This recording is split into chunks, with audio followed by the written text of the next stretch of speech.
We're streaming now. Ladies and gentlemen, welcome to Brandon Town. Oh, look at that. Welcome to Brandon Town. I am one of your hosts, Brandon Cruz. And I'm your comptroller, Travis Menard. Hello, everybody. hey everybody. This is going to be a fun episode. Um we'll wait till at least one person is in the stream before I actually continue on. Eh, This line of questioning. I guess like streamer etiquette. I don't know if that's a thing. Is you just pretend you talk as if there are people already watching you. that is true, and especially true for our broadcasts because they are saved indefinitely on YouTube for an undisclosed amount of time. Forever. Oh, Yeah, right. Oh, so we don't want people. We don't want to just be you and me just staring at each other wordlessly. We want to be talking. And when people inevitably go to our yeah, YouTube, they check it out. They say, "This is what I want to watch. This is what I want to hear."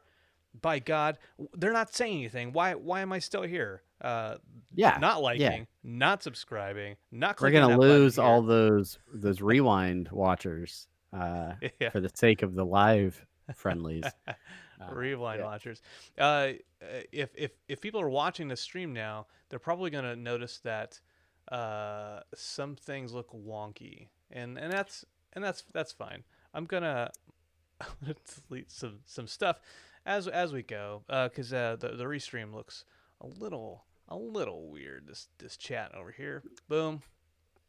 Uh, and I'll wait. A transition? Do I transition now? Yeah. Hey, I'm not watching the stream, so I can't see at all what you're doing. But for those of you that do want to be in the know, Brandon is the live producer tonight. Normally, I do the live production for the streams, but I don't know if you can tell I'm in a different location.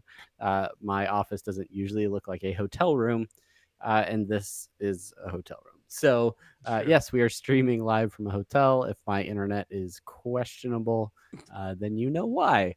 But I think without any further ado, we should probably get into the Like actual I made myself. episode. I made myself larger. I made myself large. Oh my god! I'm learning how to do things on the fly, Travis. Oh my god. This is going to be our uh, best live episode ever. uh, if you have And I'm questions and then about, I'm gonna and then I'm gonna retire from doing this piece too, and then you can edit and be the oh live my god, producer and don't everything else. don't fucking do that to me, bro. I'm Uh, just I'm just here for I'm just the talent, okay? yeah. That's no problem at all. Let me um let me go ahead and get started. Over on Reaper, Travis, if you haven't started recording yet, No, I haven't. let's go ahead and start doing Gonna that. give me a count. Yeah, let's start recording in 5, 4, 3, 2, 1. All right. Say some words. Words have been said. Words of wisdom, and then just I'm testing. Welcome to the next iteration. Cool. Got that. And I think with that in mind, we're about ready to glow. I gotta find my show notes again. All right, we're starting in. We're starting now.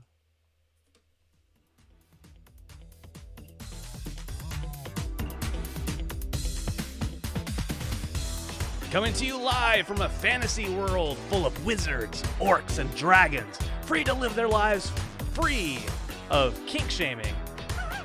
It's a place that is truly magical. It sounds a lot like Interdimensional RSS, the unofficial Rick and Morty podcast, and kink shame-free zone. Yeah, hello everybody. I'm Travis. Hey everybody, I'm Brandon. And welcome to the magical kink-free zone that is Interdimensional RSS, the unofficial Rick and Morty podcast. So helpful, so happy that you could be joining us for another episode as we work our way through season 4, the undetermined number of episodes that exist in season 4. We continue to wait with bated breath.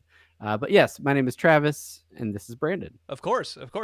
This is Brandon, and today we have a wonderful episode for you. We're talking about some dragons, some amazing dragons, some just good stuff all around. But let's not talk about that quite yet. We're not quite there. Let's go ahead and get some of it started. By the way, I am doing I'm doing production stuff all around tonight on tonight's episode. So when Brandon sounds distracted, it's because he's running the live show, and I'm not. I'm hanging out in a hotel room from an undisclosed location. That's right. Just me and my dragons. Just me and my dragons hanging out. Just him and his dragons. But if you want to hang out with us and see Brandon struggle to manage his OBS or figure out what location I'll be streaming from next, make sure that you follow along on all of our social media sites. You can check us out on Reddit at RickandMortyPodcast.reddit.com, or you can go to the official subreddit RickandMorty.reddit.com. You can follow us on Twitter at RickandMortyPod. You can also go to RickandMortyPod.com for all of our episodes. Facebook, of course, Rick and Morty Podcast. And then send us an email at RickandMortyPodcast@gmail.com. If you want to see the show live, you can go to youtube.com/apatheticenthusiasm or twitch.tv/apatheticenthusiasm. We got some people here already hanging out in the chat. D Squeeze letting us know that his kink is kink shaming. So it's a little I don't know, it's a self-licking ice cream cone or something like that. Oh my God, that's my kink is self-licking ice cream cones. A couple of other editorial notes here, more financial notes really. If you want to get a t-shirt with Brandon and my face on it, you can head over to tpublic.com/store/interdimensional RSS, or just go to our website, apatheticenthusiasm.com/shop. You can check out the curated shop of official Rick and Morty fan art that's available on t-shirts and other sorts of merch, and some interdimensional RSS stuff on there as well. Or you can go to patreon.com/RickandMortyPod, where you can support the show directly. Thank you so much to everyone that goes over to Patreon and throws a little bit in the tip jar there. We appreciate all of your help keeping the show going. So certainly do. We certainly do. A note on the merchandise. My boss today, who doesn't watch Rick and Morty, has listened to more podcast episodes that we've done than he's watched episodes of Rick and Morty. That's so weird. He said he saw my mug today, and he's like, how do I get one of those mugs without having to support you financially at all? Like, is there a way I can get it but you don't benefit from it at all? Yeah. And really the thing that you need to say to him is, oh, you're not supporting me, you're supporting Travis. Feel free to purchase away. Purchase away. Good boss, man.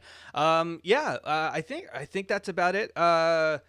If you're watching live, if you're listening to us, make sure you go out there and say hi to us on all our social media. We love to hear from you, and also love to hear your thoughts on the episodes as they happen, as you do usually. So just keep it up. Just keep it up. Yeah. Good on you. Keep doing you. All right. Unity. That's enough of the formalities. I think it's time to get into this episode, and we're gonna start this episode the way we do every episode, and that's with semi-pertinent news. I'm distracted, going to my OBS, not doing semi-pertinent, talking about OBS, 'cause I'm still streaming as you're in a hotel room. I'm just, I'm trying to wishing that I had my home PC and not this laptop thing. Do you remember when you do you remember when we tried to do like a mobile solution, and I think we tried to like almost do a mic stand using a broom? Maybe that wasn't you. Maybe that was me. The ways that we have haphazardly and just sort of fumbling through trying to make mobile solutions. I do realize, like, considering everything that I packed into a suitcase to make this a reality, I probably should have just done all of this for when I went to Disney and left you stranded. I don't know where I would have physically done the podcasting, but it's not a lot of stuff. No, it's not that much stuff. No, I mean, and that episode wasn't that bad. I did all right solo. Yeah, you did great. I'm sure I'll listen to it someday. Anyway, semi-pertinent news. We have a few things to talk about. Not a whole lot. But we haven't mentioned our friends over at Zen Monkey Studios too much recently, but they are coming back strong throughout season 4, releasing those enamel pins that all the kids are collecting and trading with their friends on the playgrounds or Yep. whatever they do. But yeah, there's some ba- ba- Balthermau. I can't. Baltherma. Balthrama. That's a mouthful. But there are some Balthrama pins available over at Zen Monkey Studios if you want to check those out. Yeah, I think Anthony Chun on the companion podcast actually says, like, everybody says it messes the name up, and it says it in some ways, shape, or form differently. Yeah, I had a second kind of reason for mentioning Zen Monkey Studios this week in semi-pertinent news. You and I, Travis, we don't like to support bootlegged stuff normally. And Zen Monkey Studios has been with Rick and Morty, licensing with them for a long time. And we had the owner on the show before for a little bit of interview. And I saw an interaction between the Twitter, which I think is the owner, and a couple of fans who were like, "Yeah, nice pins, but we're not supporting anything unlicensed." And then like, "Well, we are actually." And there was kind of a back and forth on there. So I want to throw a shout out to Zen Monkey Studios, officially licensed and amazing merchandise, which old Daniel he Scary Terry Folds, he can show you all of it. So yeah, pretty much all of it. Yeah. One of my favorite Rick and Morty shirts that I wear pretty regularly is a Zen Monkey Studio shirt. They have tons of good stuff out there. They were doing like shirts for every episode of season 3. Still a lot of good stuff out there. I mean, this isn't our holiday Ricksmas guide. Oh no, it's that. But Content. That's an idea for next week. Last minute shopping. Yeah, but I mean, if you're looking for merch for a fellow Rick and Morty fan, definitely check out Zen Monkey Studios. Again, not a paid endorsement. This is really just that we like their stuff, and we encourage you guys to go check it out. That's right. Okay, well, it's not here in semi-pertinent news, and this is actually from a couple weeks back, but I thought it's good to just throw this out there again, because this is a dragon / fantasy / D&D kind of homage, or at least talking point. The D&D Rick and Morty campaign is out there and about there. Maybe again we'll save this for the Ricksmas stuff, but go if you love D&D and you want a campaign, that's out there for you guys to check out as well. And I would almost argue, if you don't already love D&D but you are interested, maybe this episode piqued your interest about D&D, maybe the dying podcast that is Harmontown, maybe you've heard some D&D played but you've never played it yourself. These starter sets are a great way to try D&D and not have to heavily invest in player's guides and dungeon master guides and all of those books. We started playing D&D with a starter set, and this is just even better because it's Rick and Morty related. So yeah, definitely check it out. I plan on buying it. I just haven't figured out how we're going to put it to use, but I'm quite confident we will put it to use in the near future. Eventually. Yeah. Okay. This is the last bit of semi-pertinent news for this week. There's not a whole hell of a lot of it, but we talked a little bit about Harmontown, which means that we're on to our Dan Harmon social media minute. Dan. That's so whack. I thought Dan Harmon social media. I thought you were gonna go. Benny for and the Jets doesn't work as well without the piano. Dan, me say Dan. Dan Harmon social media minute. I thought you were gonna do that. I thought, Dad, please say Dad. I really hope that there's somebody in the hotel room right next to me. what do we got? What do we got for that shit? All right, so heading back over to Instagram, the only social media platform that Dan Harmon uses these days. We had an interesting post from Dan on November 29th. Dan was apparently visiting a McDonald's in California, and he shared this picture. This is a wall in a McDonald's, and it's like a wood paneling on the wall, and then the words are like burned into the wood. And I'm just gonna give you a quick snippet of the words on the wall. They say, your McDonald's has special ties to California. The first restaurant was actually born in San Bernardino. As a California customer, we know you expect the very best from us, and we owe that to you. That means we'll work to reflect California's progressive values in things that we do. We are listening to meet your expectations. It goes on for a full another paragraph and ends with, there's a new day dawning for the Golden Arches in the Golden State. Welcome to your new dining experience. And Dan Harmon's caption on this picture says, I haven't seen this many words convey this little meaning since the opening crawl of the Phantom Menace.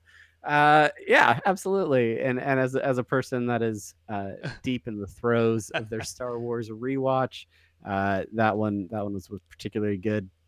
He has some follow-up comments in there. His questions: Can I eat here if I'm a Midwestern Protestant? Is someone getting sued? Is it me or them? If they're speaking in a voice I recognize as my own, why can't I understand what they're trying to tell me? And finally, should he be concerned? So that's your Dan Harmon social media minute. Make sure that you're following Dan Harmon over on Instagram. Lots of workout videos, a lot less Harmontown videos. Not that he ever posted about Harmontown on his personal anyway. Yeah, leave that to Jeff B. Davis to do. Yeah. And for those of you that don't know what we're talking about when we reference Harmontown, Harmontown was Dan Harmon's podcast that they'd been doing for the last like 7 years. Harmontown had its final meeting last week while we were recording our podcast, and the episode release that did release on Thursdays, that was the last Harmontown episode. Interesting tidbit, Jeff Davis alluding that maybe him and Spencer might be working on a spinoff podcast. So stay tuned for that. It's a little juicy news tidbit. Yeah. But juicy. But this isn't Juicy this isn't a Dan Harmon podcast. This is a Rick and Morty podcast. And so that's it for our semi-pertinent news. If you have a semi-pertinent news story about Rick and Morty that you come across and you think we should talk about it on a show, hit us up on all that social media stuff that we already covered. But now, as we do now every time that there's a new episode, it's time to get into the nitty-gritty. It's time for the main thing. Don't stop, don't stop, don't stop doing the main thing. You don't stop doing the main thing. Don't stop doing the main thing. Don't stop. Stop. I won't. Stop. Oh, just sorry. Stop. Just I won't stop. Keep doing it. Quit stopping. Okay, I will. So this is the main thing. Another episode of Rick and Morty has appeared on the Social Conscious, and this is episode 404, Claw and Hoarder Special Ricktims, Morty. This is the Dragon episode, so lovingly referred to in promotional advertising. The air date was the 8th of December 2019. Yes. Written by Jeff Loveness, directed Yep. by Anthony Chun, guest starring Matthew Broderick and Liam Cunningham. Yeah, and if you don't recognize those names, Matthew Broderick was in a little indie film back in the 80s called Biloxi Blues. That's what he's most. I think that's what he's most known for. Yeah, Biloxi. Save Biloxi. Save Biloxi is a popular. But he was in a movie called Biloxi Blues, Travis. I'm just throwing it out there. Yeah, he was also in War Games, right? Oh yeah, he was. Yeah, another indie film. He's an indie darling. This Matthew Broderick fella is. Yeah. What has he ever done after that? I don't know. Inspector Gadget. Anyway, so So did French this Stewart. Don't compare him to French Stewart. what? French. No, Matthew Broderick was in Yeah, the. I know, but French Stewart did all the sequels. He did one sequel at least. All right. Well, anyway, I don't want to chase this down too hard. Every episode comes with a bro-nopsis, and this one is no different. The bro-nopsis here is Morty gets a dragon in this one, bruh. It's a wild ride, bruh.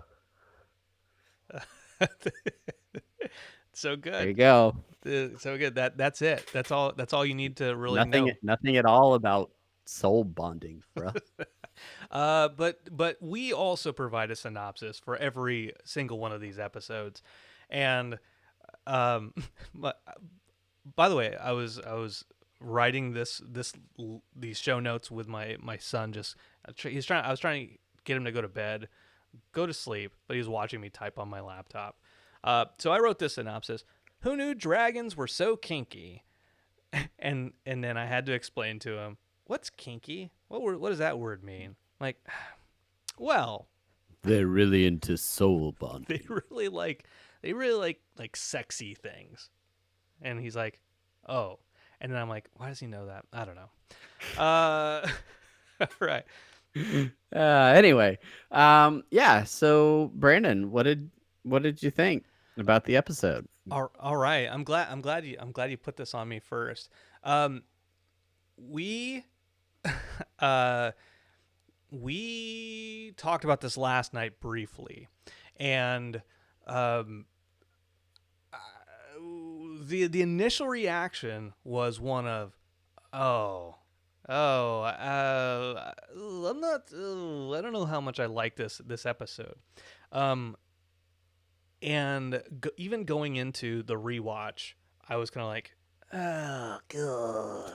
But I will say this. I will say that upon rewatch, compared to One Crew Over the Cuckoo's Morty, I think the rewatch was better the second time you watch this episode compared to the heist episode. We'll just call it heist because it's so much quicker to say that.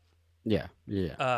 So I enjoyed it much more the second go around, whereas the first go around I was like, what the I mean, honestly, I was like, what the fuck was it that I just watched? Now that I know that what I just watched, I'm like, okay, I like it a little bit more. But I mean, what did you think? You just did your first rewatch, maybe 30, 40 minutes before this because of travel of yours. Yeah, I would agree. Well, I feel like I enjoyed it more on the rewatch than I did first time through. It was a little cringy, I think, some of the stuff happening in the episode, and the story just felt a little disjointed and a little didn't I don't know, the structure of it or something. I don't know. The B plot felt so inconsequential. Yeah. I would have almost preferred no B plot to one where Jerry meets a random talking cat and they head down to Florida. Now, mind you, there were some quality elements in that Florida plot line, but I don't know. I did enjoy it more the second time, and I think it's because I knew what to expect, and so maybe it was worse in my mind than it was on the screen. But also on the rewatch, I'm not watching for just that basic story thread. I'm kind of watching a little bit more for little things that I missed the first time, or any of the jokes that maybe didn't land because I was either paying attention to a stream or talking to you or whatever it was. Yeah. So yeah, there's some stuff I appreciated more the second time, but I still don't think this is gonna go down in history as one of the great Rick and Morty episodes. I think this will, in the top 100 Rick and Morty episodes, we're looking at the lower 25. uh, yeah. Your point about like streaming and being distracted, and I will say during a live watch last night, I forgot what happened. I think I got talking to some of the mods while the episode was going on, and I was trying to like fix something as some of the initial fighting with Summer being the Dragon Rider Summer, or whatever That she is. sexy shooty arrow type, Yeah, whatever she called herself. yeah. I missed some of those initial kind of D&D esque gags before they went into further down the slut dragon the path. Yeah. And that's actually like when I came back into watching the episode was when the they're down there, and then the slut dragons start going around, and they just keep saying slut over and over again, and slut, and then a shadow what is his name? Damn it, like Shadow Striker, or Oh, Shadow Whacker, or Shadow Whacker. Yeah. but like I came back With his rubbery topped staff or whatever. I came back into paying attention really during that section, and I said it to you because we're watching it live, and people on the stream couldn't hear us talking, but I said out loud, "This is stupid." Yeah. But not in a this is stupid, like, oh, I love this so much. It was okay. All right, you're killing me here with drawing out what seemed to be a one note joke that they were like, well, let's just take this as far as just this joke can go. Yeah, and they took a risk with it, and like I feel like in the first half of the episode when Rick actually does the soul bond with Bartholomew or whatever, he Balthroma. I'm gonna say it differently every time now. And it first happens, and then Morty and Summer walk up on him, and they're kind of like making it like it's a sexual thing, and then Rick's like, "Oh, I like it more now. Is it because you're watching me?" And I'm still gonna let it happen. And I laughed. I thought that was funny. I thought that okay, this soul bond being sort of sexualized. Yeah, okay, that's a good joke. I'm fine with it. And then even the wizard afterward slut shaming the dragon for having two soul bonds or whatever. We laughed pretty good at that. Yeah. From there, if that had been it, if that had been the joke, I think we're fine to structure the second half of the episode on that joke, and everything else sort of being based on that. It didn't work for me as well. There were other aspects of the fantasy world that they teleport into that I liked a lot more. And I feel like there was a lot of areas where they might have been able to play with that environment, try different things, and it may have been better. But they made the decisions they did, and Yeah. that's fine. It's fine. You're one of the things that I wrote in here was disconnected stories, and it's actually the very first thing that we wrote on here. Some of the things I saw in Reddit, some of how I felt was the first basic half of the episode before they go into the portal and go into this other world, before the soul bonding stuff really kicked into high gear. I was like, okay, cool. This is I'm enjoying this episode so far. And then when the shift happened and it was all focused on this fantasy world, not all the fantasy world, mind you. Like some of it was good, but really the slut dragon stuff killing that joke. I felt man, this episode went. It felt jarring almost, the direction it went. Yeah. Um, and I mentioned that, maybe not to uh, use evidence after I heard it, but I guess that's how evidence should work. But whatever. On the companion podcast, I forget who it was, either James McDermott or Anthony Chun. They mentioned that the script originally didn't have that wizard character in it, and that was a rewrite later on down the road. And so, I wonder if that had anything to do, that rewrite being like, let's put a BBEG, if you're a D&D fan, the big bad end guy. Um, let's put him in this episode, so they have a main antagonist and somebody who they need to kill at the end. But for me, that's when it went off the rails a little bit. Um, I think it's better after rewatch again, like I said. Yeah. Yeah.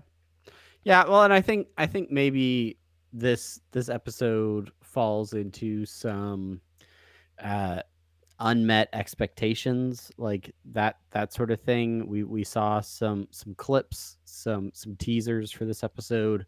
Obviously, we knew Morty was getting a dragon from the very first trailers for the new season. You and I speculated that there could be a D&D type episode coming up just because of the things that we saw uh, with, I think it was, and that's the other thing is, I feel like some of the stuff that we saw in that trailer, I assumed would be in this episode, and it wasn't. So I don't know. Maybe there's something else afoot. Oh. But yeah, I don't know. I felt like this could have been the D&D episode, and all of the talk that we had about Rick and Morty versus D&D and the comics and everything that happened in the off season. I expected them to go all in on a D&D episode, and if this is if this is all that we get for the D&D episode, Morty says towards the end of the episode, I just want to have a dragon and do some cool D&D stuff. I didn't know it was going to be all like kinky and sexual with the dragons. So yeah, I think I expected more out of what we were going to get, and it didn't do it for me. Yeah, I it don't know. it didn't really do what you wanted it to do. Um, and the talking about fan expectations, right? That's a thing that they've kind of alluded to throughout the season so far. Um, I I do think there's some good stuff in there. Oh Uh, yeah. like I just wrote on here, actual risk to Rick. Although it was fairly fleeting. Uh, once Rick and Morty and Summer are in the fantasy world, his technology does not work. Does not Yeah. work, and he's soul bonded, and it takes 83 years to hang to death. which brings some good chuckles and some good laughs about egg yolk. Uh, A vitamin without water that just kind of gets stuck in your throat. like a really big vitamin. Yeah. Yeah. Yeah, and the fact that while his existing technology doesn't work, it does show a little bit of Rick's adaptability and his understanding of, okay, well, what I would normally use for technology doesn't work here, so let me harness the power of this rock monster and create some sort of Rock contraption monster. that that so I can create a magic gun that just can turn Summer into an archer, or can, just make other things disappear or whatever we Yeah, do. yeah, yeah. I will say that, um, him rubbing in that he makes a gun that can do magic over Morty's trying to use a spell book to do summoning. Uh, just like a slap in the face. So I would have loved Morty to have been able to use that book a little bit more, other than uh, just uh, coordinating Rick's ability to one up him all, Yeah. all the time. But fantasy football, that happened with a gun. the bowling pins vases. Like it's all magic. The doves. Okay. Yeah, All right. it's all magic. Uh, Sleight of hand. we got a little off track there. Okay, But sorry. yeah, so there were some some good things in the episode. What did you think about the B plot on its own? What did you think about this? This was really, I think, well, that's not true. I was gonna say this is the first like Jerry centric B plot, but we did have Pluto episode. the well I'm out of the of the Oh, season oh. because we had the Gluty episode and he went and he went and had an adventure with Morty while Rick was off dealing with his shy pooper episodes. But yeah, like this was the first like, all right, Jerry's out doing Jerry things, hanging out with a talking Matthew Broderick cat that wants to keep moving forward and get first class tickets to Florida. Yeah, that cat. I I felt this way as I was watching it, um, and then confirmed later when I watched like the after episode with Harmon and Jeff Loveness. But that whole cat thing being, hey, just have fun. Don't question it. You don't want the answers. Just enjoy it. Just have fun. Uh, that's the entire point of that cat section. Um, and I do enjoy that. I do enjoy that kind of on it, like the absurdity of it in its own right, and the natural animation of the cat compared to all like the dragon stuff. Yeah. And you mentioned the disconnect between the two concepts a little bit, which Rick immediately points out, like about the no, why would I give you a talking cat? There's already a talking dragon. Those two concepts bump. Yeah. Uh, right. I love when Rick makes comments in an episode about the episode, like that I feel like was an actual note on the script or something that came straight out of the writer's room. Yeah. Yeah. I hear Dan Harmon saying, no, those two concepts bump as he draws the idea from the Pop Tart box that Rob Schraub is filling. Kudos to D Squeeze for calling it a Pop Tart box B plot for sure. Yeah. But oh, yeah, overall, I what I liked out of that whole section was once Rick uh, wheedles his way away from the dragon at the end of the episode to go pick up Jerry from the airport with a cat, and they're flying away, just to see where exactly the cat came from, and the cat's like, just enjoy it. Don't. I'm an alien. That's good enough. That whole bring in Jerry's mind benders or mind blowers, sorry, that gun into it. Jerry, this is what I love about that Jerry moment, and I'm probably reading too much into it, and that's fine. But I really love that aspect of Jerry in that moment where he's like, Rick is like, I'm gonna kill myself. I don't want to do this, and Jerry's like, no, we have to remember this. Somebody has to remember this. That he wants to take. We all think of Jerry as this bumbling, dumb, stupid idiot, but Jerry, like, he's like, no, like we have to. This is a thing we need to remember, and Yeah, yeah. and Rick being like, no, I'll be the martyr and I'll take it on. Yeah, I find that interesting in that moment. Like we've talked a lot about the the relationships between the characters and a lot about Rick's interpersonal relationships this season. Um, we sort of finished season 3 with Rick really not liking Jerry. He was bringing a gun to kill Jerry in that finale.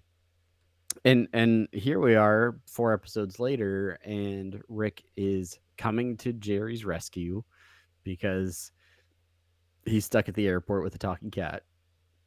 And really kind of sparing that burden like and taking those memories away from Jerry, kind of caring for him despite the fact that he doesn't love everything about Jerry or maybe anything about Jerry. but he's still kind of looking out for him and taking care of him in that own way. So. Yeah, yeah. Um, one of the points about the cat stuff is that we're not supposed to know or care about the cat's history. It's kind of a joke in the same way Cobb Planet is a joke, right? It's just something that exists.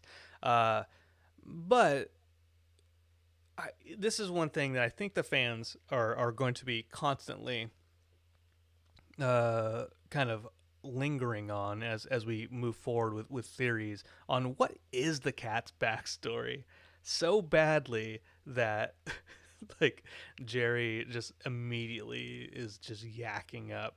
On in Reddit, I saw that they're going to Florida, so there's like a lot of old people, and Jerry mentions that the cat was in a house with his parents' pictures in it. I think that's kind of centenarian, whatever. Anti old people. It's very, it's very, uh, prejudiced towards old people to say that old people in Florida, because old people live everywhere. I'm just Yeah, saying. You yeah, know, they do. They I just migrate to Florida. it's true. I That's saw I saw I saw a lot of old people the other day here in Florida. So Yep. Yeah, there you go. I do find it really interesting that the cat is obsessed with Florida, and even after a failed excursion to Florida with Jerry, he's still asking Blarbagar at the end in the post-credit scene, like, "Hey, how can you fly to Florida?" Yeah, something about that state. He's got to get back. just gotta get back. On Reddit, I saw somebody post like the point of this. How did he word it? He or she worded it in a kind of question where people who are reading into what the cat's backstory is are looking too deep into it, and they're asking too many questions. And then people responded back to him, well, you looking for a metaphor too deeply into what the cat was about is you asking too many questions. And that person said, you got me. You got Yeah, me. You got me. Let's son of a bitch. and I'm somebody in. and then somebody responded, let's go watch TV. Very, very good. Love this community. Good, great job, Unity. Yeah. So that is the cat. That's the cat plot. That's right. That's right. I want to ask this to you, Travis. I haven't finished. I'm not caught up with the episode 2 of the D&D versus Rick and Morty comic. But how do you think the two compared?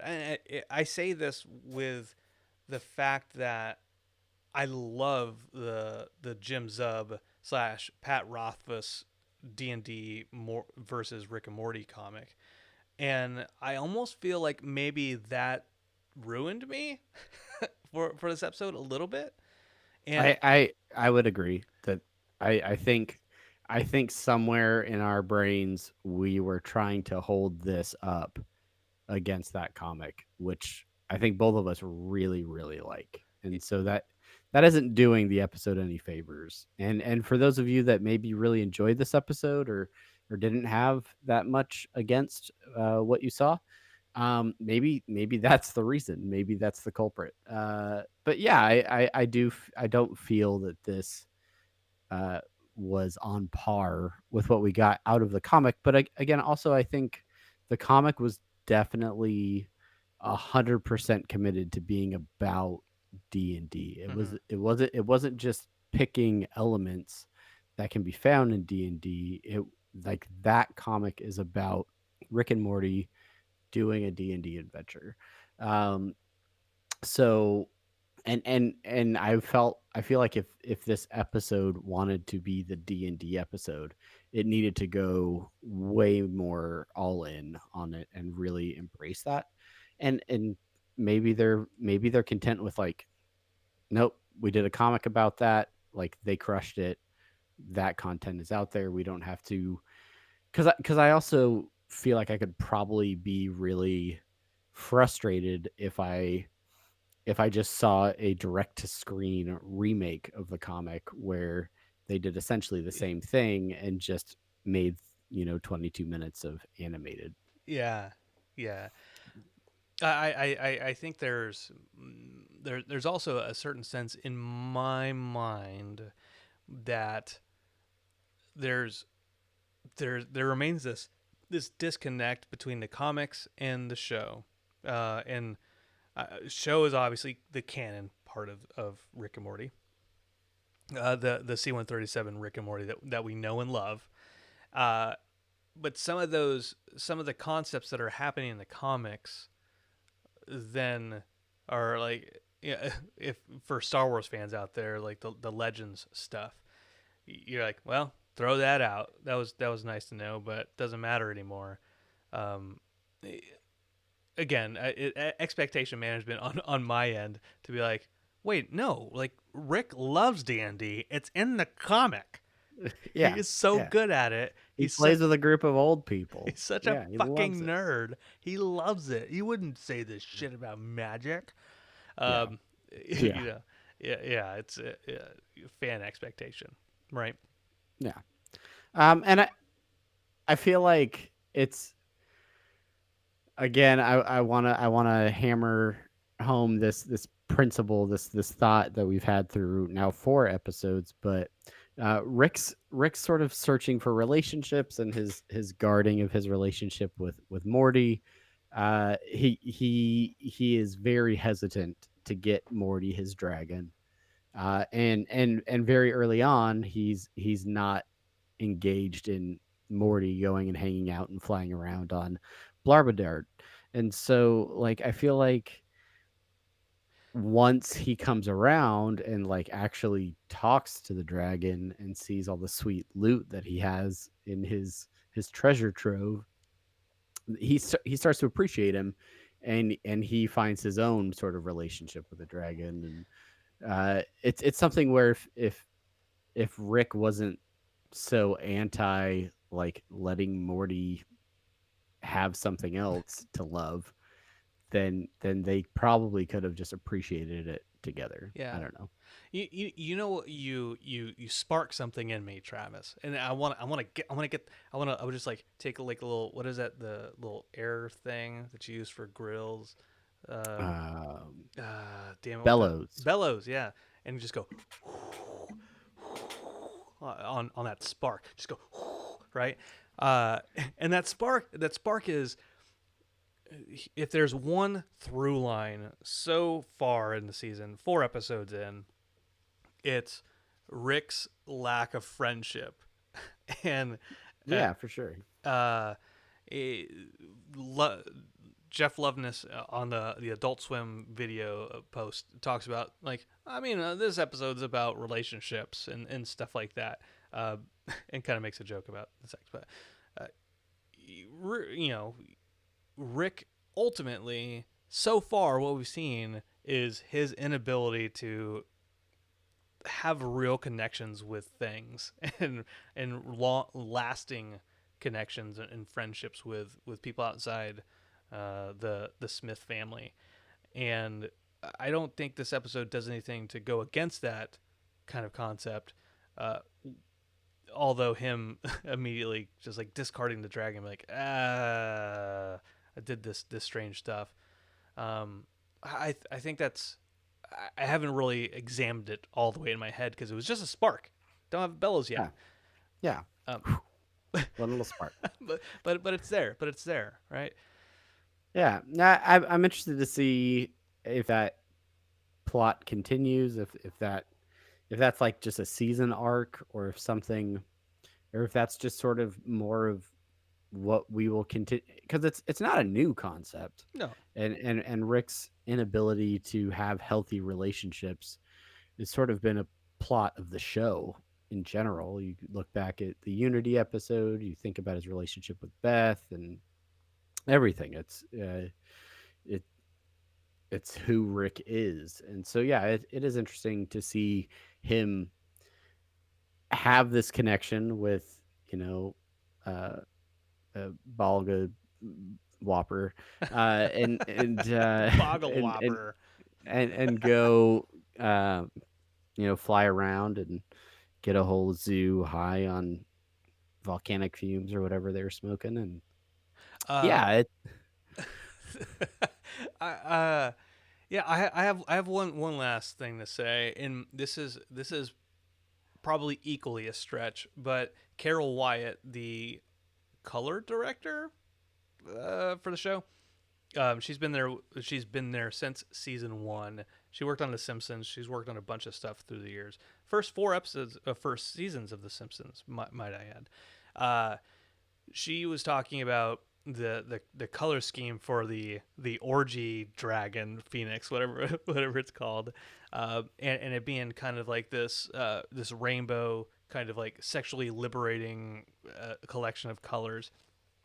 And I think that's interesting. I mentioned in the intro the whole like kink shaming and what have you, and I think they make a joke about it dismantling the patriarchy or something like that. If don't it know. doesn't, then Carol said it. But I think that's interesting because even the guy who wants to fuck the woolly mammoth is now free to do that. And maybe Yeah, it's going back to like Harmon's wanting to have sex with mannequin feet. I don't know what that's about. Um, but can't shame that kink. I think that's I there think you that's go. I think that sexual liberation is interesting, which Rick But ultimately is but like as empowerment. Rick says, maybe we still shouldn't tell your parents about this.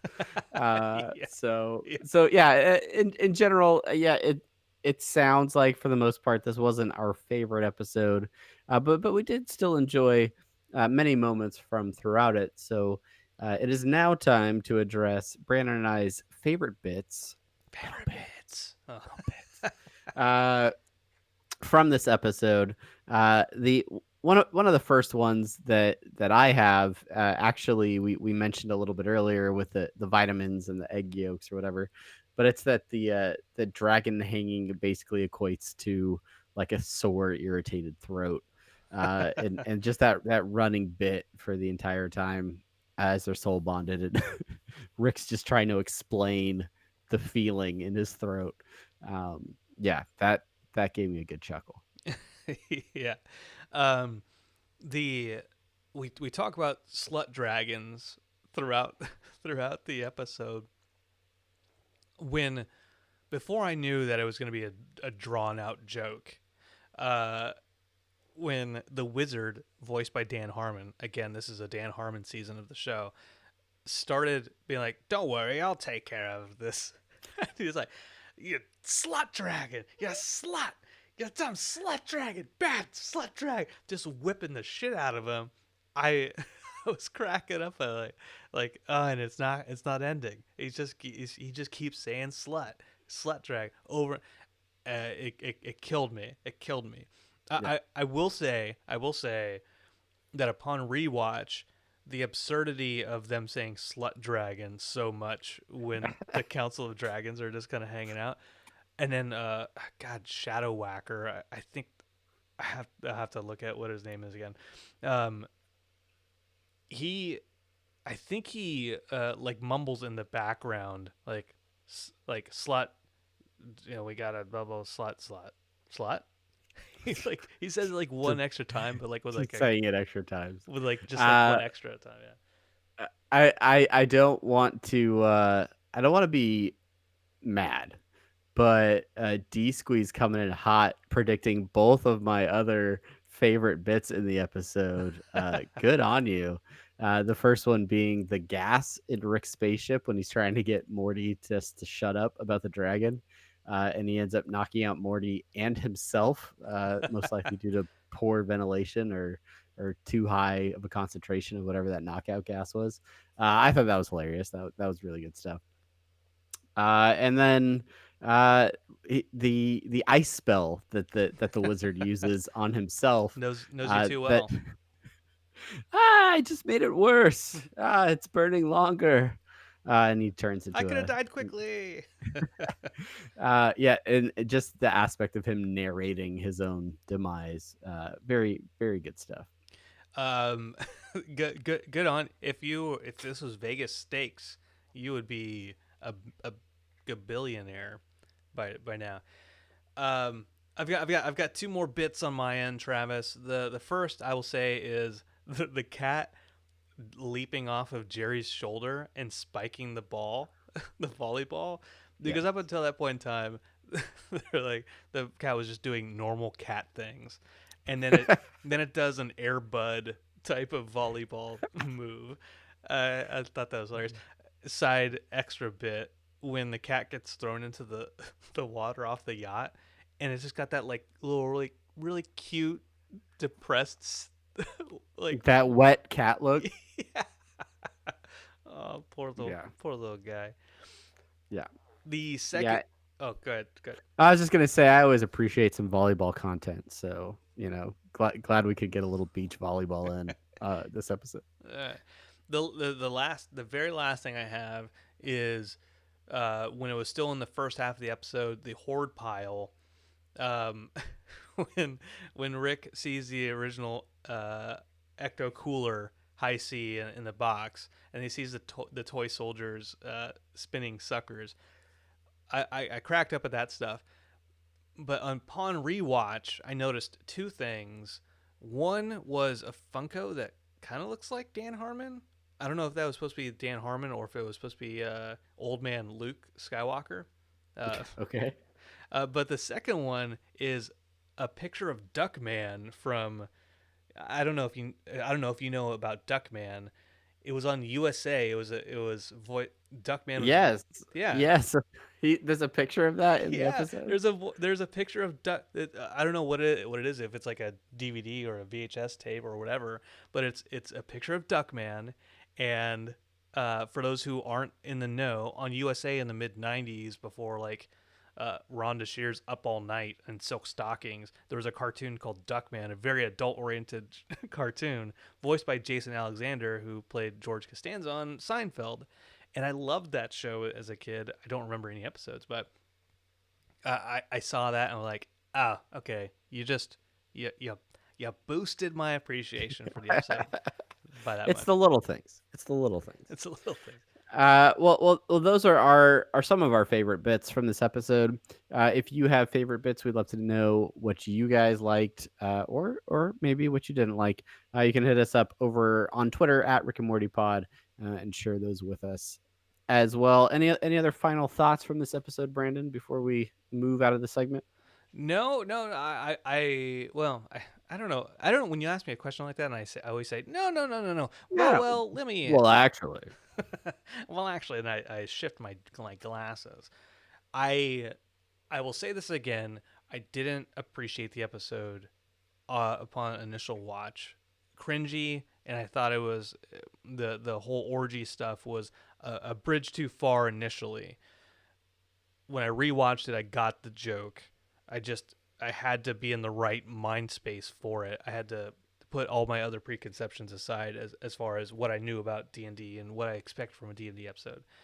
I'm not gonna say this is my favorite episode, but I will backtrack on my initial feeling that it was a bottom 3 episode. Good.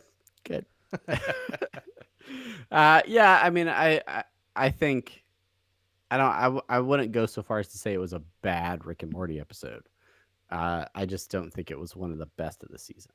Definitely top 4 of the season, but so far. Great. Well, for those of you who are listening, head over to our Twitter at RickandMortyPod. Let us know what your thoughts are on the episode. Is there anything that we missed? Anything that you want to add? Anything you want to subtract? Anything you say, no, you dumbass, Molly, Percocet, Molly, sing some songs. Let's get high with dragons. If you just tell us, shoot us a message. We'd love to hear from you. It's signed with Molly and Percocet. All right. It's time for our final segment of the show. That's listener suggestions and short outs. We got a couple of special ones coming your way. First one is an email. Email. Here I go again with email. It was from a female. Oh, not a. Oh, it says Aline Petty. I'm gonna assume it's from a female. She writes, "Hey guys, I'm only on episode 26 so far. I just want to screech at past you guys about all the goodness of season 3. A few episodes ago, years for you guys, one of y'all mentioned that your 7-year-old watches Rick and Morty. Brandon, I believe? Same, man. Same. My kid is 6. Gotta start the disillusionment while their brains are still malleable? Half-hearted. Just kidding, because seriously, the planet is dying and the government doesn't care. Solid Rick advice. Don't think about it. Signed, Unity. Uh, yeah, I mean, I showed him this episode tonight, um, and there's just a couple bits that are like the, I was, he was laying down in bed, he was going to sleep, and for some reason we talked about Rick and Morty. Oh, because I told him I was like, I have to go, I can't help you go to sleep. I'm gonna go podcast. And he's like, that episode was kind of weird, and like, yeah, it was kind of weird. He's like, yeah, it's kind of gross. I'm like, yeah, yeah. Yeah, it was. I You're made him. right, son. I made him. Out of the mouths of babes. I distracted him when Baltherma was like, "I'll give you a little hand bond." Like, he doesn't. Kid doesn't use it. Doesn't need it. Nope. Yeah, but thank you, Unity / Elaine, for watch or listening to our episodes and catching up through all of our backlog of episodes. And it never ceases to amaze me that you guys listen to these, like binge listen to them. So if Yeah. you are currently listening to all of the episodes, thank you for listening, and thank you so much for sending emails and sharing the disillusionment with your children. Additionally, we do have a review that we would like to share. This one coming from the Punker Bean. Yo, I do public affairs for the Army. I've been listening to your shows from day one because I love hearing the banter, theories, and personal takeaways that you attribute to shows that have already happened. It's fun already knowing what's going to happen with the series, but hear both of you postulate what may come. Regardless, good job on the podcast. A few questions. One of you mentioned serving in the military on an early episode. If so, what branch of job? Between a portal gun, a Meeseeks box, and Mr. Now Professor Poopy Butthole, which would either of you choose to have by your side for the rest of your life? And if you could provide voice acting for an episode, who would your character be? Oh my God! Lots of 5 stars. 5 star. Oh, I added the 5 stars just to let you know that it was a 5-star. Lots of questions there, Punker Bean. Questions. First of all, thank you for your service with the public affairs for the Army. Yes.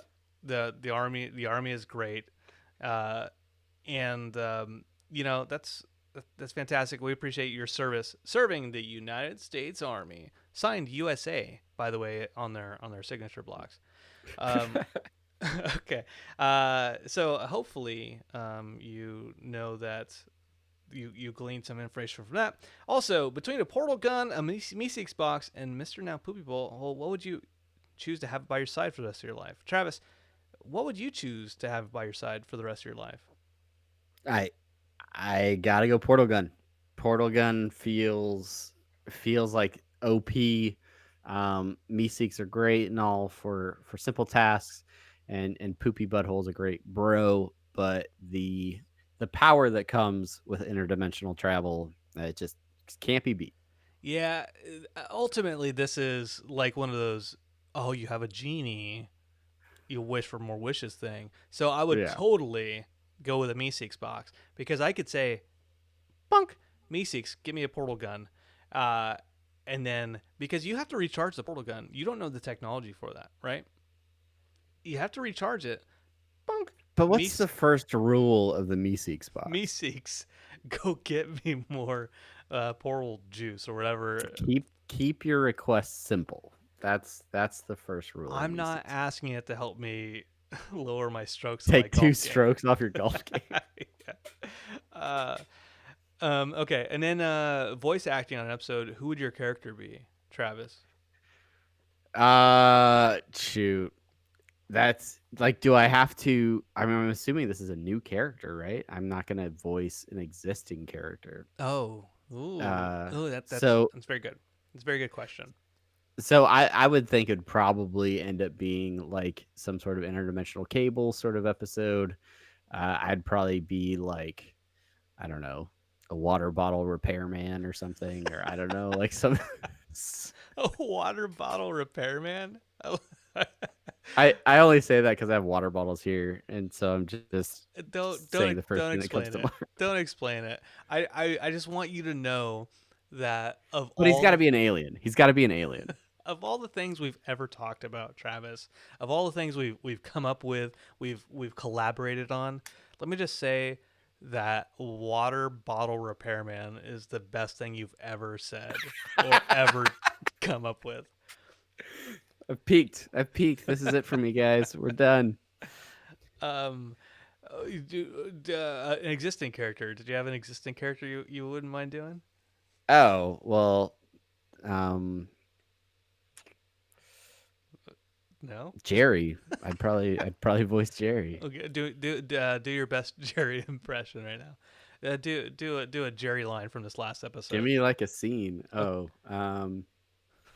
Uh, two first class tickets to Florida. Yeah, I could make that happen. Oh my God, that sounds so good. You did it. Oh my God, hire this man. All I did was my own voice. Um, for a new character. Oh boy, I don't. Let me look around my room like I did, like I did. Um, I would be a poster for a movie with legs, an anthropomorphized movie poster. I And like it. I like it. I'd be like, "Come on down to see this movie." And then I have to like go to the printer shop like at the end of the day and just like be so frustrated with my day job of being a movie poster for hire. Be like, fucking Greg, look, these people just don't appreciate what I do for them. And as he's like, as I'm getting like sucked through like a printing press to get a new advert on me, I think that's what I do. That's good. That's better than disposable water bottle repairman. And then existing characters, I'd probably be like, yeah, now we can fuck woolly mammoths. You're the only one that wants to do that. Shut the fuck up, Mike, or whatever they say to him. Yep. All right. Well, that's us. That's what we would choose to be. Thank you, Punker Bean, for leaving that very verbose review, but asking some fantastic questions. And if you have a question for us, if you want to know something more, maybe one of our favorite things or something that we would what characters we would be or whatever, ask us a question. Send it in an email over at Rick and Morty. What is it? RickandMortyPodcast@gmail.com. Yeah, Yep, Rick and Morty that's it. podcast. Or you can follow the Punker Beans lead and head over to what is it, Apple Podcasts, and leave a review. There's many of you that have done that, but maybe you're new. Maybe you're just catching up on them episodes. Head over to Apple Podcasts, leave a review. Let us know what you think. Ask us a question, or don't. Whatever. Just thanks for doing it. And that is about it for this episode. We made it happen despite flexible schedules and people moving around and things, and Brandon trying to do it live. Oh my God, I'm so glad I got a new MacBook because everything would have just crashed and burned by now with all like the different like video sources and audio. Now you know how getting the other pulled. half lives, what it's like on my side of the podcasting. Right. Well, I appreciate you, Travis, and I appreciate Unity. Everything you do to support us, whether it be by just downloading the episode or hitting us up on Twitter or email. We cannot, and we will not emphasize. Well, no, we should try. Probably try it. We cannot emphasize this enough. You are what makes this podcast, what makes us motivated to keep doing this day in and day out, week in and week out, every other week in and week out for 2 years, 3 years, 5 years, 100 100 years. years. 100 years. Rick and Morty podcast. 100 101 podcasts. Rick and Morty Pod. We www.rickandmortypod.com/Twitch/apathetic enthusiasm. we do it because you are so fantastic, and we love the show. You love the show, and together we are soul bonding right now. This is we're orgying right now. Right now, I don't know if Unity? I'm liking it more because they're watching or not. I don't know, but don't leave, please. You should watch. It's so Uh, good. So uh, so hard. season 4, episode 5 is right around the corner. We will see you guys next week for that, and then whatever might follow. So make sure that you're back. Go follow us on Twitch and YouTube so you can watch live with us. And yeah, we will see you guys next week. Thank you guys for listening. Until then, I'm Travis. And I am Brandon. Thank you. Bye. Thank you for listening.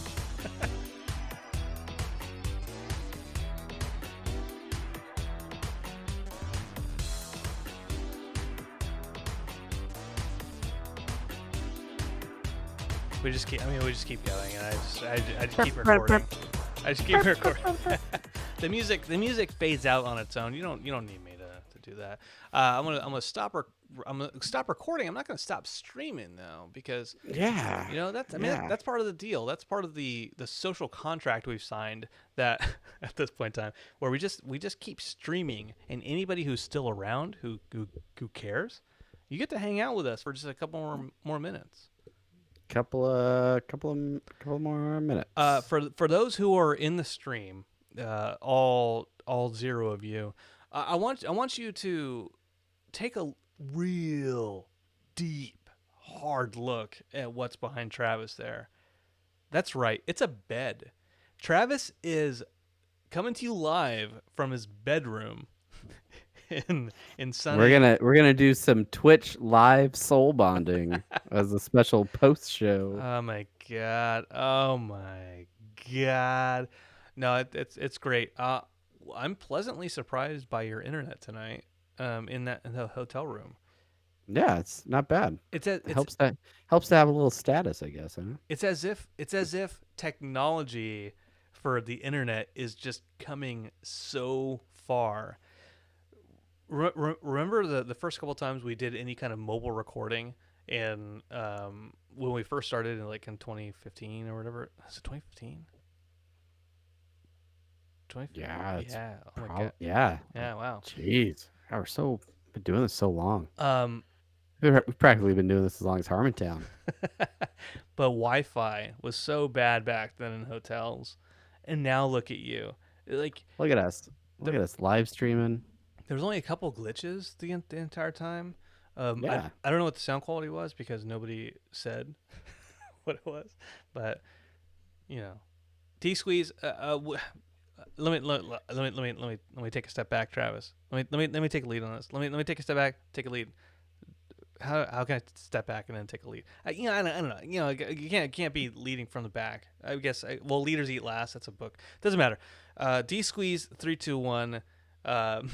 Hey man, I just want to say you had so many good comments, and I wanted to call you out more, and I should have at the end there, and I didn't, and I feel like you feel free not to talk to us ever again, because I didn't do you the service that I should have done for you, which was give you fucking more oh god, I'm such a bad host.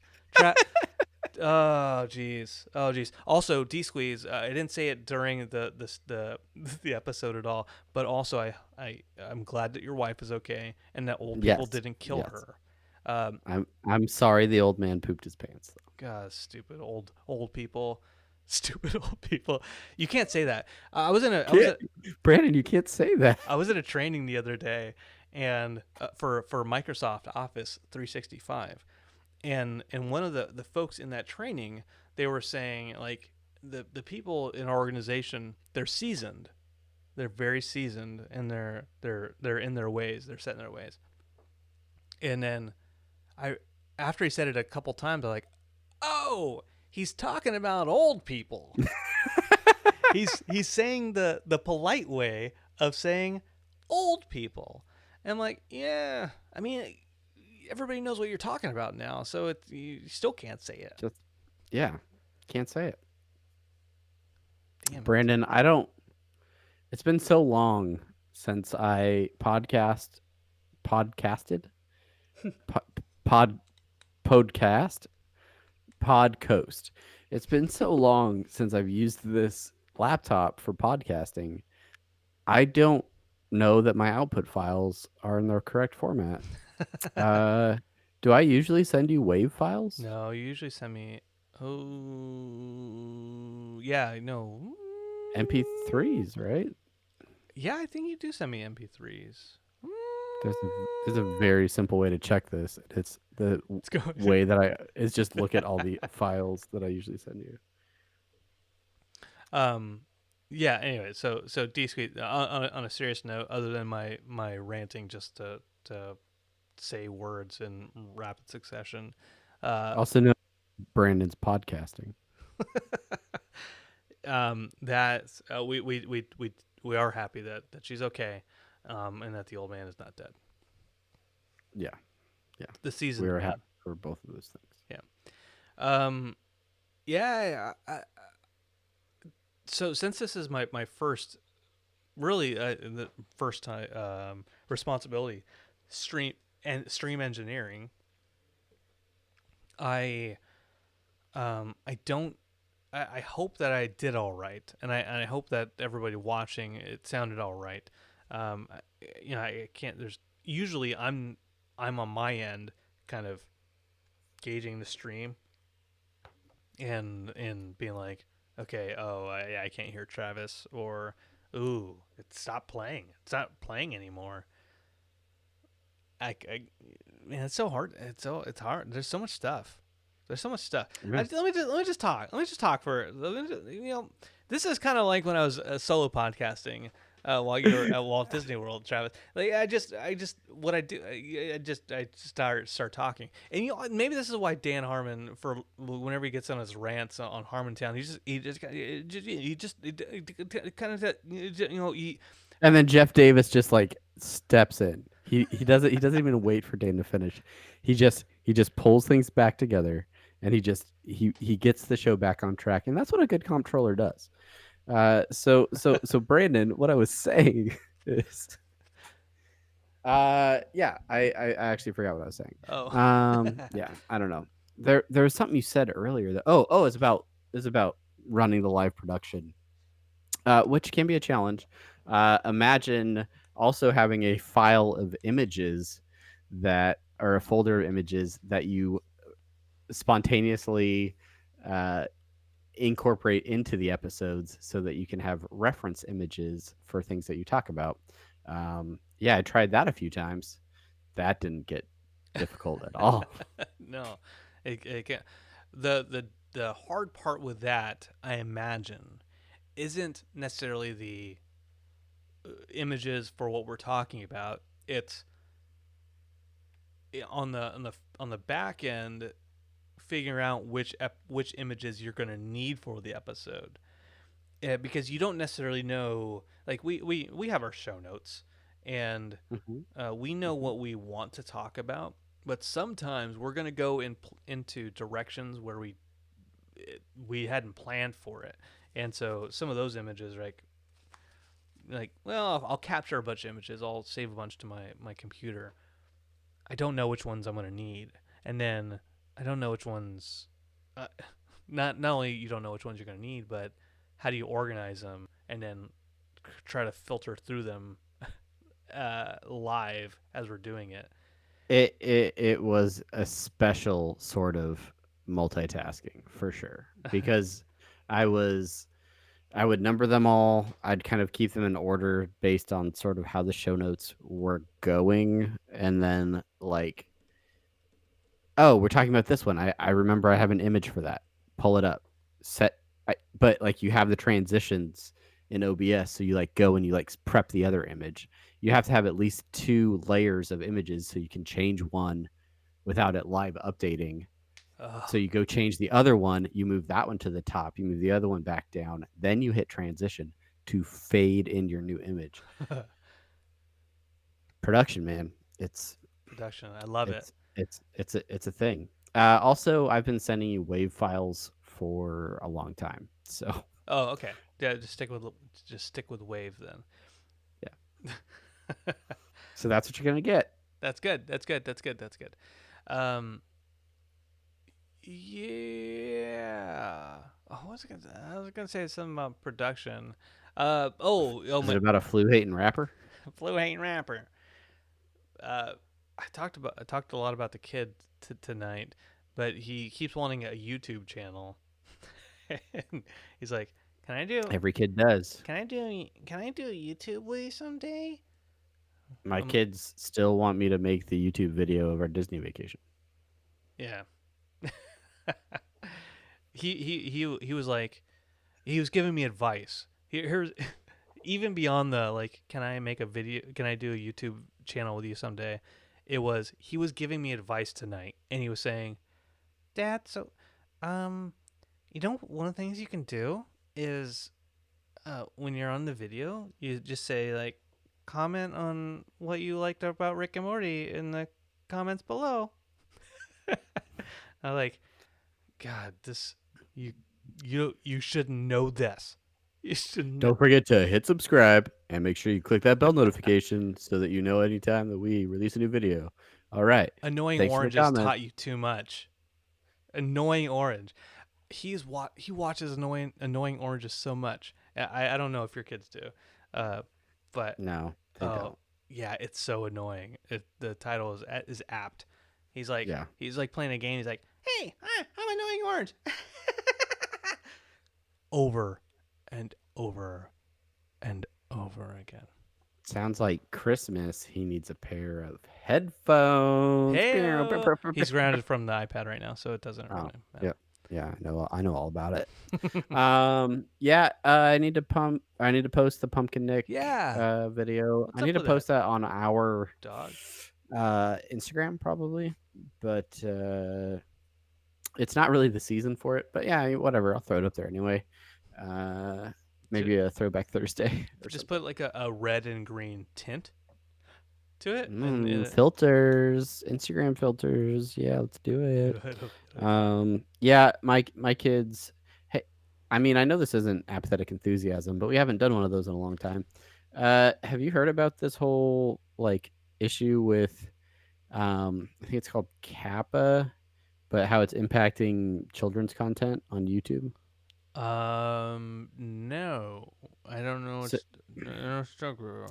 So basically, there's like a law that says you can't collect information about kids like on the internet, like kids web trafficking or web trafficking, not like they're what it boils down to is like you can't collect data about kids like on your websites. And YouTube has a lot of content for kids, but like the age where you can't collect data on people is 12. Like anyone under 12, you can't collect this information. And so the terms of service for YouTube is if you log in, you have to be 12 years or older, but clearly not everybody that's watching YouTube is over 12. Yeah. So these like changes to the rules are basically saying if content is designed for kids to watch, then you can't track like views or whatever. Like you can't can't track engagement with like comments. Like comments are gonna be turned off, all that stuff. So like Hobby Kids TV and that type of stuff. Probably Funnel Vision, all that stuff that our kids watched. Yeah. But this is a problem because monetization of those channels is tied to how much people watch it and how, all of that stuff. And so if you can't track that stuff, how can you properly monetize that stuff? So it's a concern for channels, especially channels that produce content for children, because then how are they going to monetize? How are they, it's like people that have built family businesses around, Yeah. vlogs and stuff like that. Like they could seriously have actually one of the vlogs that my kids watch, the dad is a lawyer and he's like uh basically like not petitioning. Well, I guess he is doing a petition, but they're sort of like lobbying Congress or something to be like, hey, like this is our livelihood, and we need to find the right way to do this without completely removing the revenue stream. Yeah. The way I feel about it is there's part of me that's like, hey, good on you for being able to influence kids. But there's the other part of me that's like, I don't want you teaching my kids shit because your your kids are kind of shit, and you're teaching them to just want to like talk talk nonstop while playing games or interacting with people in not productive Feel, ways. Feeling personally attacked about our hobby, Brandon. Yo, I mean, it, it's what it is. But like, uh, like I, I, I don't know. Like, there's I know the annoying orange guy. Like, good on him. He's taking like the thumb kind of the thumb wars slash thumb movies type concept and applied it to an orange and been successful in his own like Amazon Prime. You can watch his videos on Amazon Prime and stuff like that. Like, good on him. But those are um, I I don't want to say preying on kids, but that's just kind of where I'm going with it. Like, if you get your monetization from just a bunch of kids freely using their YouTube because your content is tailored to them, but without any really redeeming quality, it's like the low hanging fruit of children's entertainment, and you're getting paid for that, then um, then I'm not as sympathetic to your cause. I'm I'm trying to. I don't. I feel like an old I don't- curmudgeon when I'm saying it, but yeah, do you understand what I'm getting at? Kind the of. the counterpoint I would make is not all children's television that ended up on Nickelodeon or Cartoon Network or PBS, maybe not PBS, but like not all, not Wishbone. It's all. so boring. Why would I want to watch Wishbone? Come on, let's watch Arthur, guys. Um, but yeah, like not all children's television that's like mass produced and distributed on cable like was great or had redeeming qualities per se. Uh, and whereas YouTube is a more like democratic platform where like the things that people like are going to get more views, get more attention, and ultimately, I mean, now the algorithm is really in control, and Yeah. you're going to be shown more things that you like versus things that or things that you watch more often. But yeah, I don't know. I feel like, you and I put in a lot of work into making our content that we produce, and we tailor it towards a specific demographic and specific people, like Rick and Morty fans, right? Like that's Yeah. who we are talking to when we produce this show. And yeah, if somebody wants to make kids content, if it's crap, uh either kids aren't going to watch it, Yeah. Yeah. or hopefully a parent steps in and says, yeah, you don't need to be watching that. But that gets into a different argument. So then we have Congress and YouTube parenting our kids instead of us. Yeah. Yeah. Like I said, I am being curmudgeon-y when it comes to this because those folks do make their livelihood, and realistically, it's just me being jealous of not having thought of doing that at the outset, and not having a kid old enough to do that type of stuff, and be willing to kind of I take that back. Like, I don't want to say they're exploiting their kids, but they knew that their kids were a kind of leaping off point in this YouTube era to be able to support themselves and get a bunch of free, really expensive stuff and make a livelihood off of it, right? And now they some of those folks now have to be like, okay, well, we can't make as much money here. What other arenas can we get into? Let's sell our toys to Walmart and Target and move on that way. Yeah, there's some kid that started out in unboxing videos or something, and now he's got like a toy brand at Walmart or something, and he's pulling down like millions of bucks. It's crazy. It's crazy stuff. Anyway, that was a weird tangent that we went on. Is it time for Mad Libs? Oh, it might be. I have to find it. Oh my god. Oh, I have to find it and I have to find a pen. all right. I'm not forcing Mad Libs. Talk. I'm just saying.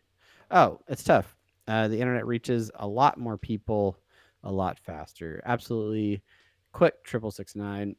Yeah, it's really weird that like even in an age now where every like cable network has its own app, and things like Cartoon Network and Nickelodeon, they don't even necessarily need a cable subscription to view the content. YouTube still ends up being like the go-to for a lot of kids, and I think it's just what kids are watching now and what they're talking about at school. My kids love meme or like Vines, like old Vine compilations and stuff, which I mean, a lot of them I find funny as well. But yeah, like Disney Plus has been the first thing in my house that's really like threatened YouTube's dominance. And I don't know how long that will last, but yeah, I don't know. In other words, it's time to create the new Apathetic Enthusiasm podcast just for kids. Coming soon to the podcast network. It's kid pathetic and kidsism. Yeah, we're not going to call it that. That sounds awful. It's apathetic enthusiasm for kids. D Squeeze is giving you an out. He's like, it's okay if you don't find it. I didn't find it, but I did find. Oh, look at this! Like Rick and Morty stuff. Like you know, look at that like artwork. Look at that artwork. Look at them character sheets, bruh. Give me a. Are these the second series? Yeah, this is the second series. The second series, all the character sheets are variations of Rick. Nice. Like this one I'm looking at is I think issue 2. Oh yeah. There you go. This is issue 2. This variant. And then is that like a druid Rick or something? Yeah, the one is wizard fighter Rick, and the second one is just a wizard Rick. The wizard Rick is happy, so no slut dragons here. Yeah, stay tuned. I don't know what happened. I found a Volo's Guide to Monsters DM book before I found the Mad Libs. I cleaned my office in all transparency. So, oh. Go. All right. Well, no Mad Libs tonight, but in a deep and thoughtful conversation about monetizing content for kids on YouTube, which is pretty much the same thing. Pretty much the same. Let's go from a grandfather and his 2 grandchildren having an orgy with dragons to talking about monetization on YouTube. Yeah, proper ethics for monetizing kids content. All right. Yeah, it's a weird thing. Anyway, unless you guys have anything else out there in the chat, anything you guys want to talk about, Brandon's gonna do some weird mic work, and then looks like he's doing a quick soul bond with his microphone. Nailed it. You son of a bitch, I'm in. I think that's gonna do it for us tonight. Still gonna do some mixing and combining of this audio, but for those who are watching us live, you go above and beyond. You probably don't actually listen to the podcast on the side, and I'm okay with that. because you're here with us. You separate yourself from the crowd and hang out with us live. And even though we don't acknowledge you during the recording, you're here with us just to shoot the shit after the fact.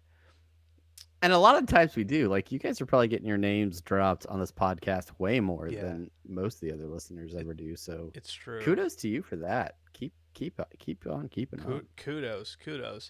And if you want us to shout you out in other ways, like, hey, this is what I like to do in my free time. My brother owns a tiling company. Here's his social media. Go dial 1-800-665-TILE, and you can get a hold of them. He'll give you a great discount. Just use promo code Rick and Morty Pod. Apathetic enthusiasm. Just let us know, and we'll go get after that for you. Yeah.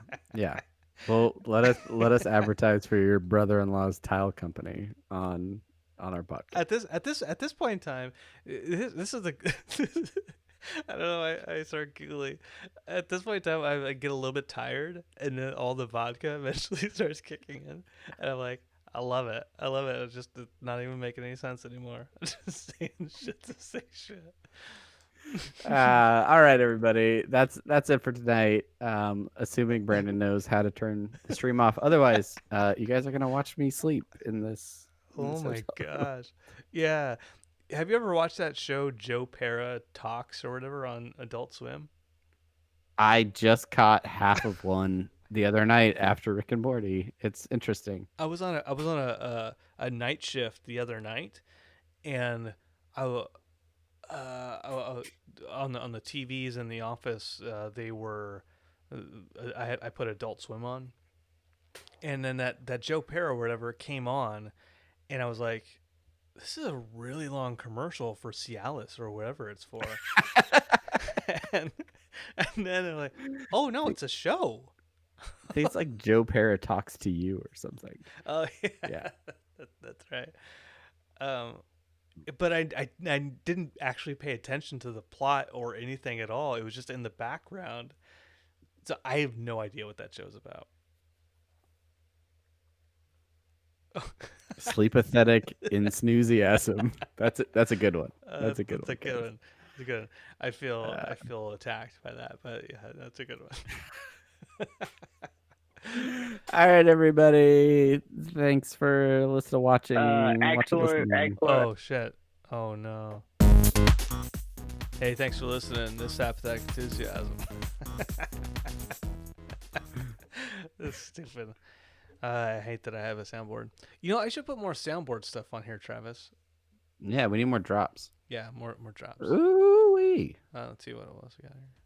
Oh, this is the one that fades in and out. I also wonder if I'm being too loud for this time of night in a hotel room. Oh, all right. That's fine. Okay. You asked for it. Here it is. It's a podcast I from forgot about all Apathetic that. Enthusiasm. Hey, so this, I think I put this on the beginning of the last episode, but this is my friend Matt Sizemore, who you might recognize his voice from Street Fighter versus Tekken. You asked for it. Here it is. It's a podcast from Apathetic Enthusiasm. It's great. His voice is so deep. If you go on what's that Marco Polo, and then you do like the macho voice, and it makes it really deep. I sound a lot like Matt. I don't know. This isn't important. None of this is important. We're still here. Just hit the end stream button. Okay. Brandon. That's all you got. Just gotta hit the No, I'm waiting stream. for one more response until I leave. I want one more person to say something, and then I'll leave. Then I'll end the stream. This is like This is like last night where you're like, you're talking, and I'm sitting here uncomfortable because I really had to poop. Right? I'm like, there we go. No, that's not. No. No, that's those are both of us. D Squeeze, hey, thanks. Thanks for watching, and appreciate it. Okay, I'm out of here. Bye. Bye, Travis. Bye.